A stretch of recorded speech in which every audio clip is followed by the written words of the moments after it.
December ছিল আমার birthday. তো সেই দিন যা যা রান্না হয়েছিল সেগুলোরই রেসিপি আমি তোমাদের সঙ্গে শেয়ার করছি। তো প্রথমে ছিল এখানে ফ্রাইড রাইস। তো ফ্রাইড রাইসের জন্য আগে এখান থেকে কিছুটা কাজু ভেজে নিয়েছি।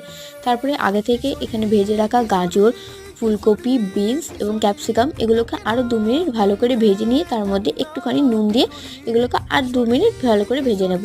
তারপরে এখানে আগে থেকে রেডি করে রাখা ভাতটা, এর ভিতরে জাস্ট গরম মশলা এবং সবুজ মটর দিয়ে এটা কুক করে রেখেছি। তারপরে এগুলোকে একসঙ্গে দিয়ে একদিক থেকে দিয়ে আরেকজনকে নাড়িয়ে বেশ ভালো করে এটা মিশিয়ে নিতে হবে। তারপরে এগুলো ভালো করে একটু নাড়িয়ে তার মধ্যে পরিমাণ মতো চিনি দিয়ে দিতে হবে। এখানে আমি চিনির গুঁড়ো ইউজ করেছি, তোমরা চাইলে গোটা চিনিও দিতে পারো।